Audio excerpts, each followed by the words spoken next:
আল্লাহ নবী বলেন লিকুল্লি নাবিয়িন দাওয়াতুন মুস্তাজাবা। আল্লাহ নবী বলেন আমার উম্মত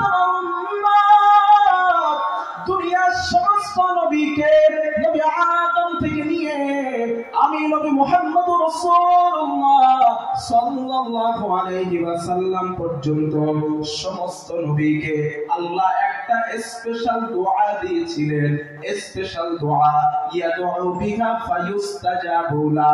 যে দোয়াটা করলে সাথে সাথে আমার আল্লাহ ওই দোয়াটা ফিরিয়ে দেন না। আল্লাহর নবী বলেন আমার উম্মত ওই দোয়াটা দুনিয়ায় নবী আদম থেকে নিয়ে সমস্ত নবীরা ওই দোয়াটা দুনিয়ায় করে ফেলেছেন, সমস্ত নবীরা দুনিয়াতে ওই দোয়াটা করেছেন, কিন্তু আমি নবীজি ওই দোয়াটা দুনিয়ার জমিনে করি নাই। তায়েফের ময়দানে মার খেলাম, ওই দোয়াটা করি নাই। উহুদের ময়দানে মাথায় লোহার হেলমেট ঢোকালাম, এরপরেও দোয়াটা করি নাই। খন্দকের ময়দানে পেটে পাথর বেঁধেছি, এরপরেও দোয়াটা করি নাই। আল্লাহ নবী বলেন কেন করি নাই জানো? ইয়াখতাবাতু দাওয়াতি শাফাআতাল লিউম্মতি ইয়াউমাল কিয়ামাহ। আমি রাহমাতুল লিল আলামিন ওই দোয়াটা হাসরের ময়দানে আমার উম্মতগুলো যখন বিপদে পড়ে যাবে, আমি নবী আল্লাহকে বলবো আল্লাহ আপনার ওয়াদা অনুযায়ী আজ আমার দোয়াটা কবুল করে আমার উম্মতের ব্যাপারে সুপারিশের অনুমতি আমারে দিয়ে দেন। জোরে জোরে বলেন সুবহানাল্লাহ। লিল্লাহি তাকবীর। কষ্ট পেয়েছি, ধৈর্য ধরেছি, দুনিয়ায় হাজারো মুসিবতের সম্মুখীন আমি রাসূল হয়েছি, এরপরও দোয়াটা করি নাই। কেন? উম্মত তোমাদের চিন্তা করেই। কষ্ট পাওয়ার চিন্তা করেন আমার নবী কত জ্ঞানী, চিন্তা করলেন ওই কবে কিয়ামত হবে, ওই কিয়ামতের জন্য দোয়াটা রাখছি। ওই দিন আমার উম্মত বিপদে পড়ে যাবে, আর ওই দিন আল্লাহরে বলবো আল্লাহ আপনার ওয়াদা অনুযায়ী আজ আমার দোয়াটা কবুল করেন, আমি দুনিয়ায় খুশি। উনি চিন্তা করেছেন যদি আজকের করে ফেলি তাহলে তো শেষই হয়ে গেল, থাকলো নৌকা। আর নবী সুপারিশের অনুমতি আল্লাহর কাছে চাইবেন আর আল্লাহ দেবেন, এটা বুখারীর হাদিসে প্রমাণিত। নবী সুপারিশের অনুমতি পাবেন, এটা বুখারীর হাদিসে প্রমাণিত। হাদিসটা শুনেন, হাদিস নবী সাহাবা, হাদিসের রাবী নবী সাহাবা আনাস ইবনে মালিক রাদিয়াল্লাহু তাআলা। এখানে ওলামায়ে কেরাম ভর্তি, ওলামায়ে কেরাম বুখারীর হাদিসটা। তাহলে কি বলছি? নবীজি সুপারিশের অনুমতি আল্লাহর কাছে চাইবেন আর আল্লাহ দেবেন, দেবেন এর পক্ষে হাদিস। عن أنس بن مالك رضي الله تعالى عنه قال الله النبي صحابة أنس بن مالك رضي الله تعالى عنه বর্ণনা তিনি বলেন حدثنا محمد صلى الله عليه وسلم رسول الله صلى الله عليه وسلم বর্ণনা আল্লাহর নবী বলেন ইযা কানা ইয়াউমুল কিয়ামাতি মাযান নাসু বা'দুহুম ইলা বা'দ। আল্লাহর নবী বলেন ও আমার সাহাবারা শোনো, হাসরের ময়দানে মানুষগুলা পাগলের মতো দিক বিদিক দৌড়াবে, দৌড়াতে দৌড়াতে ফায়াতুনা আদম আলাইহিস সালাম, নবী আদমের কাছে ছুটে যাবেন। নবী আদমের কাছে যাওয়ার পর নবী আদম আলাইহিস সালাম কে বলবেন ফায়াকুলুনা ইশফালানা ইলা রাব্বি, ও পয়গম্বর আদম আপনি আমাদের জন্য আল্লাহর কাছে একটু সুপারিশ করেন, হাসরের ময়দানের আযাব আর আমরা সইতে পারি না, আপনি আমাদের জন্য আল্লাহর কাছে একটু সুপারিশ করেন। নবী আদম আলাইহিস সালাম জবাব দিবেন হাসরবাসীরা ফায়াকুলু লাস্তু লাহা, আমি আদম ওই কাজের যোগ্য না, ওয়ালাকিন আলাইকুম বিইব্রাহিম আলাইহিস সালাম, তোমরা নবী ইব্রাহিমের কাছে যাও, ফাইন্নাহু খলিলুর রহমান, তিনি আল্লাহর অনেক কাছের বন্ধু, তিনি তোমাদের জন্য আল্লাহর সামনে কথা বলতে পারবেন। তোমরা নবী ইব্রাহিমের কাছে যাও। আল্লাহর নবী বলেন, সাহাবারা শোনো, হাসরবাসীরা ইব্রাহিম নবীর কাছে দৌড়ে যাবে। ও পয়গম্বর ইব্রাহিম,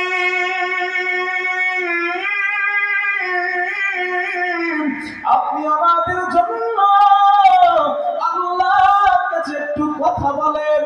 হাসরের ময়দানের আযাব আমরা তো আর সহ্য করতে পারি না। আল্লাহর নবী বলেন, ইব্রাহিম নবী একই জবাব দিলেন, ফায়াকুলু লাস্তু লাহা, আমি ইব্রাহিম ওই কাজের যোগ্য না। ওয়ালাকিন আলাইকুম বিমূসা আলাইহিস সালাম, তোমরা নবী মূসার কাছে যাও। ফাইন্নাহু কালিমুল্লাহ, তিনি আল্লাহর সঙ্গে দুনিয়ায় কথা বলতেন। আজ তো কথা বলার সুবর্ণ সুযোগ। আল্লাহর নবী বলেন, ফায়াতুনা মূসা আলাইহিস সালাম, হাসরবাসীরা নবী মূসার কাছে দৌড়ে যাবে। ও পয়গম্বর মূসা, আপনি আমাদের জন্য আল্লাহর কাছে কথা বলুন। হাসরের ময়দানের আযাব আমরা তো আর সহ্য করতে পারি না। নবী মূসা আলাইহিস সালাম একই জবাব দিবেন। হাসরবাসীরা ফায়াকুলু লাস্তু লাহা, আমি মূসা ওই কাজের যোগ্য না। ওয়ালাকিন আলাইকুম বিঈসা আলাইহিস সালাম, তোমরা নবী ঈসার কাছে যাও। তিনি তোমাদের জন্য আল্লাহর সামনে কথা বলবেন। ফাইন্নাহু রূহুল্লাহ ওয়া কালিমাতুহু, তিনি আল্লাহর দেওয়া রূহ, আল্লাহর দেওয়া কালিমা। তিনি তোমাদের জন্য আল্লাহর সামনে কথা বলতে পারবেন। আল্লাহর নবী বলেন, হাসরবাসীরা শোনো, ফায়াতুনা ঈসা আলাইহিস সালাম, হাসরবাসীরা ঈসা নবীর কাছে যাবেন। ঈসা নবীকে বলবেন, পয়গম্বর ঈসা, আপনি আমাদের জন্য আল্লাহর সামনে কথা বলুন। হাসরের ময়দানের আযাব আমরা তো আর সহ্য করতে পারি না। ঈসা নবী জবাব দিবেন, আমি তো পারবই না, আমার পক্ষে সম্ভব না।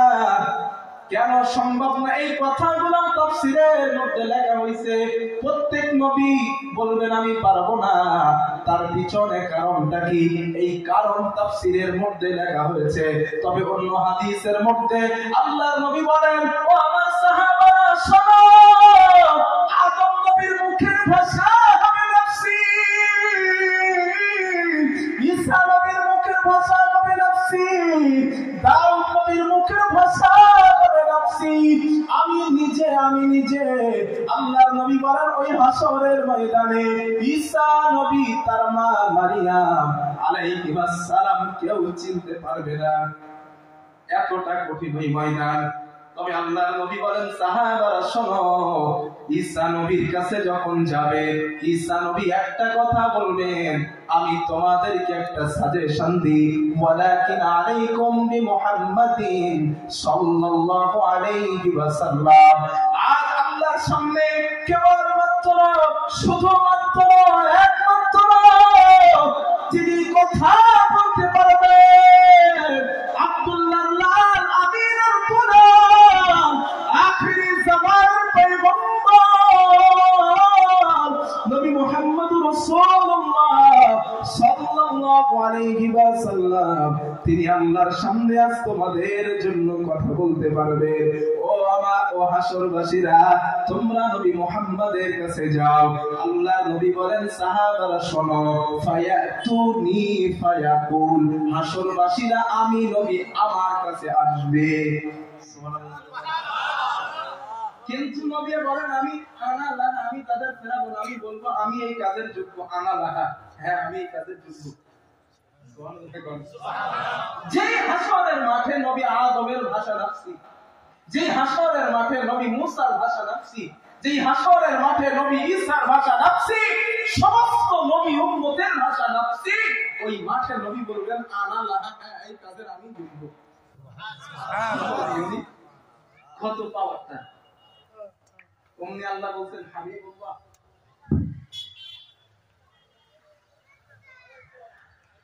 আমার কথা তো বলতে যাচ্ছে ইনশাআল্লাহ, না সমস্যা নাই তো?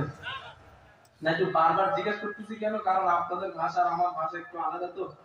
বাংলা লেকিন আপনারা যখন কথা বলেন আমি মনে করি ঝগড়া করেন, বারবার জিজ্ঞেস করতেছি আর কি। মনে কষ্ট পাবেন না, মাফ করবেন, কষ্ট হয়নি। আমার বন্ধুগণ, আল্লাহ নবী বলবেন আনা লাহা, হ্যাঁ যে কাজের জন্য আমি নবী যোগ্য। আল্লাহ নবী বলেন সাহাবারা শোনো, হাসরবাসীরা আমি নবী আমার কাছে যখন আসবে আমি তাদেরকে বলবো চলো না আল্লাহর সামনে যাই, আল্লাহর সামনে কথা বলবো।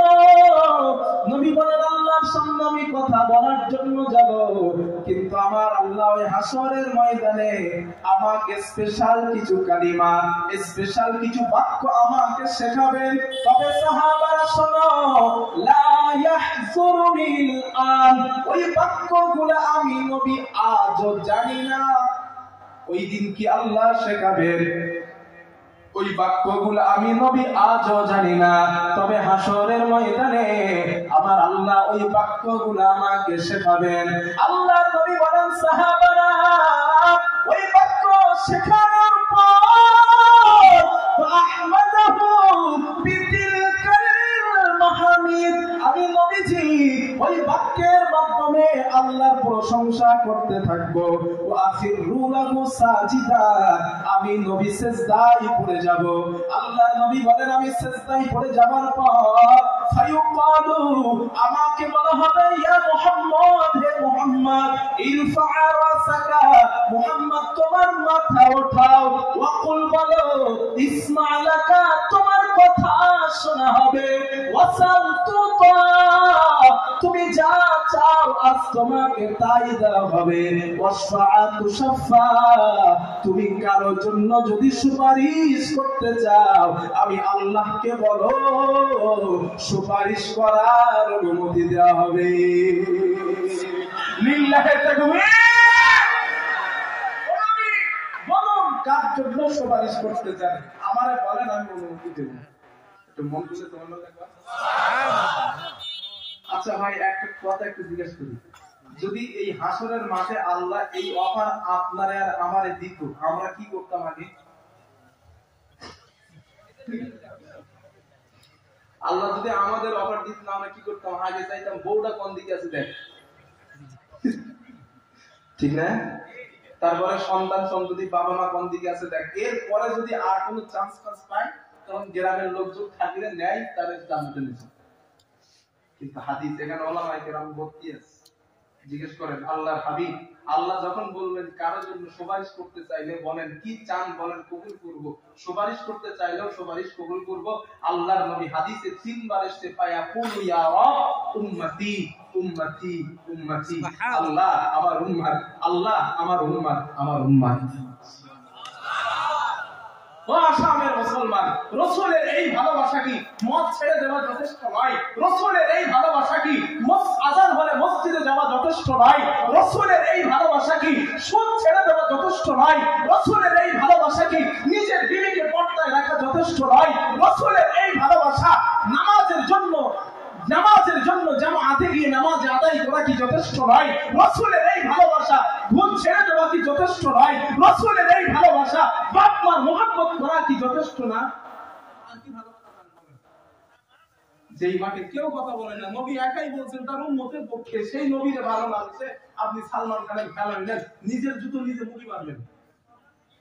হ্যাঁ, হাজারো যুবক আছে এখন বলবে না, বললে ধরা পড়বে।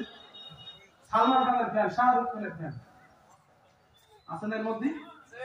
সব আল্লাহর ওলি বসে আছে। কাকা কোনে ওয়াজ করতে আইছি আমি।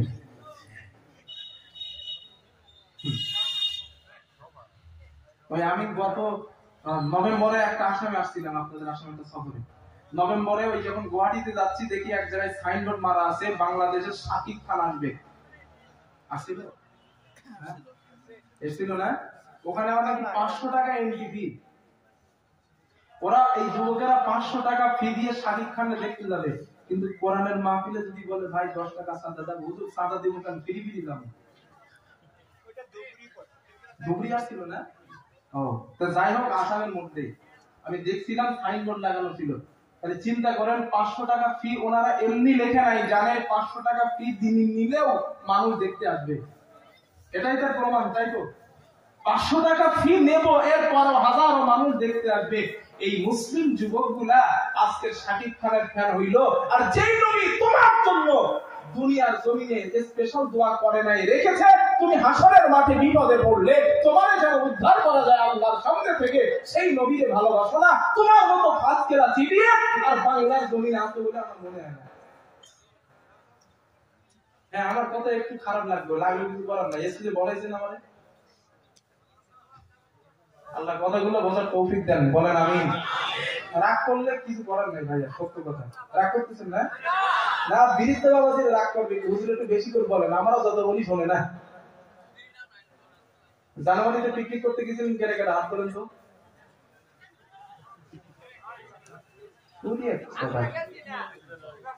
আপনাদের তো নাচ সব ঢিলা হয়েছে, আপনারা কি করতে যাবেন?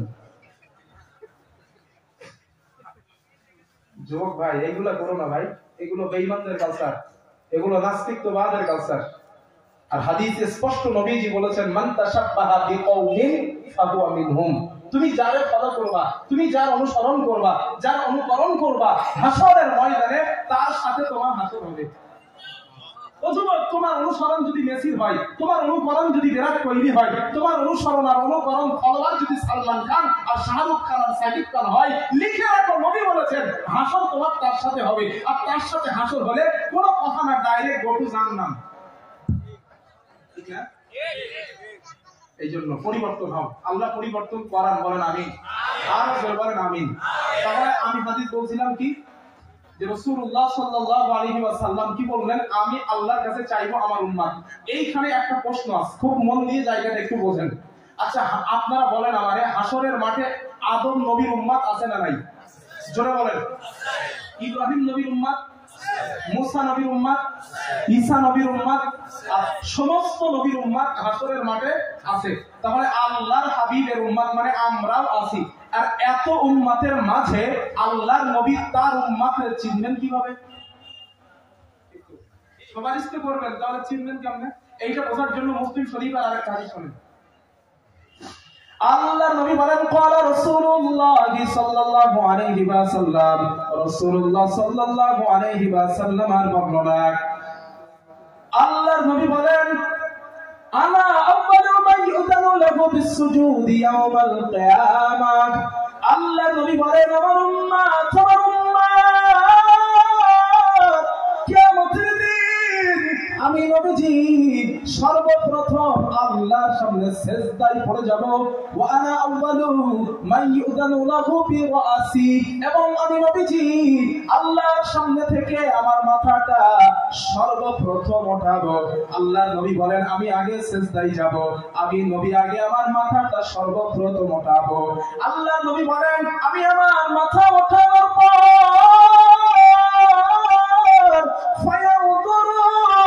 আমি নবী আমার সামনে তাকাবো, ওয়া মিন খালফি, আমি নবী আমার পিছনে তাকাবো, ওয়া আন ইয়ামিনি, আমি নবী আমার ডানে তাকাবো, ওয়া আন ইয়াসারি, আমি নবী আমার বামে তাকাবো। আল্লাহর নবী বলেন, চতুর্দিকে তাকানোর পর হা উলাই উম্মতি মিন বাইনিল উমাম। আল্লাহর নবী বলেন, কোটি কোটি উম্মতের মাঝে আমি নবী আমার গুনাহগার উম্মতগুলোকে চিনে নিব। সাহাবারা বললেন, হুজুর চিনবেন কেমনে? আপনি তো বলছেন চিনবেন, কি করে চিনবেন? আল্লাহ নবী বলেন, আমার উম্মত ও আমার সাহাবারা, আমি নবীজি চারটা আলামত দেখে হাসরের ময়দানে আমি নবী আমার উম্মত গুলাকে চিনে নিব। আল্লাহর নবী বলেন, আরিফুহুম, এক নাম্বার আলামত, আল্লাহর নবী বলেন, মুহাজ্জালুনা মিন আসারিল হুজুদ, আমার যেই উম্মতটা দুনিয়ায় নামাজের জন্য ওযু করত, ইবাদত করার জন্য ওযু করত, যেই জায়গায় ওযুর পানিগুলো লেগেছে, আল্লাহর নবী বলেন, সাহাবারা, ওই জায়গায় আমার আল্লাহ হাসরের ময়দানে একটা জ্যোতি দিয়া দিবেন, আলো দিয়া দিবেন, নূর দিয়া দিবেন। ওই নূর দেখলেই চিনতে পারবো এটা আমি নবী, আমারই উম্মত। এখন যারা নামাজ পড়েন না কি হবে? হুজুর আমি আশিকে রাসূল নবী কানে প্রমাণ দেব। এই আশিকে রাসূল তো রাতে নূর কই? তাহলে আশিকে রাসূল মুখে দাবি করে লাভ নাই। আশিকে রাসূল হইতে গেলে এখানে দরকার হয়, ঠিক না? জি জোরে বলেন ঠিক না? আশিকে রাসূল যদি হয় না এইখানে হয়, এই মুখে সব চেহারায় আশিকে রাসূল হওয়া যায় না। রাসূল স্পষ্ট হাদিসের মধ্যে বললেন, আমি মুহাম্মদ সাল্লাল্লাহু আলাইহি ওয়াসাল্লাম বলছি, এক নাম্বার আলামত যেই বান্দাটা দুনিয়া উযু করত নামাজের জন্য, ওই উযুর জায়গায় আল্লাহ জ্যোতি দেবেন। ওই জ্যোতি দেখলেই চিনবো এটা আমি নবী, আমারই উম্মত। সুবহানাল্লাহ। আল্লাহ নবী বলেন দুই নাম্বার, আরিফুহুম, আমি নবীজি আমার উম্মতকে চিনব। ইউতুনা কুতুবুহুম আইমানিহিম, আমার উম্মত যেই ব্যক্তিটা হবে তার ডান হাতে আমলনামা দেওয়া হবে। যার ডান হাতে আমলনামা দেওয়া হবে আমি দেখলেই চিনতে পারবো এটা আমি নবী, আমারই উম্মত। সুবহানাল্লাহ। আসামের মুসলমান আমলনামা ছেড়ে দেবেন কে হাসরের দিন? কথা বুঝুন না? হাসরের ময়দানে আমলনামা আল্লাহ উড়িয়ে দেবেন। উড়িয়ে দেবেন আল্লাহ। উড়িয়ে দেওয়ার পর কার ইশারায় ডান হাত বাম হাতে আসবে? জোরে বলেন, আরো জোরে বলেন। যদি আল্লাহর ইশারায় আমলনামা ডান হাত আর বাম হাতে আসে, ডান হাতে যদি আমলনামা পেতে চান, আজ থেকে সুদখোর যারা সুদ খাওয়া ছেড়ে দেন, ডান হাতে যদি আমলনামা পেতে চান যারা বেনামাজি নামাজি হন, ডান হাতে যদি আমলনামা পেতে চান যারা ঘুষ খান, আজ থেকে ঘুষ খাওয়া ছেড়ে দেন। ডান হাতে যদি আমলনামা পেতে চান, নিজের বিবিরা পর্দা করে না, আজ থেকে বিবিদেরকে পর্দা করান। ডান হাতে যদি আমলনামা পেতে চান, নিজের সন্তান বেনামাজি, হারাম খায়, পর নারীর সঙ্গে সম্পর্ক, ওই সন্তানকে কন্ট্রোল করেন। যদি ডান হাতে আমলনামা চান, আর ডান হাতে যদি আমলনামা না আসে, নবী আপনার উম্মত বলে পরিচয় দেবে না। একদম ক্লিয়ারলি কথা ভাই, ছোট ছোট কথা বুঝে নেন। হ্যাঁ, আমি ফজিলাত টজিলাত বলতে আসিনি যে বিরাট ফজিলাত জান্নাতে পৌঁছে দিব না, যেটুকু হাদিসে আছে অতটুকুই বলছি। যদি ডান হাতে আমলনামা পেতে চান, আল্লাহকে রাজি খুশি করান, কারণ ডান হাতে আমলনামা, বাম হাতে আমলনামা সব আল্লাহর ইশারায় আসবে, ঠিক তো? আর আল্লাহকে রাজি খুশি করাইতে পারলে ডান হাতে আমলনামা, আর ডান হাতে আমলনামা আসলেই নবী আপনার উম্মত বলেই চিনবে। আর নবী উম্মত বলে চিনলে নবীর সুপারিশে জান্নাতে চলে যাবে। রাস্তা পুরো ক্লিয়ার, কোনো ভেজাল নাই, পুরো ক্লিয়ার রাস্তা। এখন যে যতই ফজিলত বলে যাক ভাই, এইগুলা গড়াই লাগবে, মদ্দা কথা শুনে। আল্লাহ নবী বলেন তিন নাম্বার, আরিফুহুম, আমি আমার উম্মতকে চিনব। সিমাহুম ফি উজুহিহিম, ওইটা যে আমার উম্মত, ওর চেহারায় আল্লাহ একটা জ্যোতি দিয়া দিবেন, একটা ছাপ দিয়া দিবেন ওর মুখমণ্ডলে। ওই ছাপটা দেখলেই চিনতে পারবো এটা আমি নবী, আমারই উম্মত। জোরে বলেন সুবহানাল্লাহ। আল্লাহ নবী বলেন চার নাম্বার, আরিফুহুম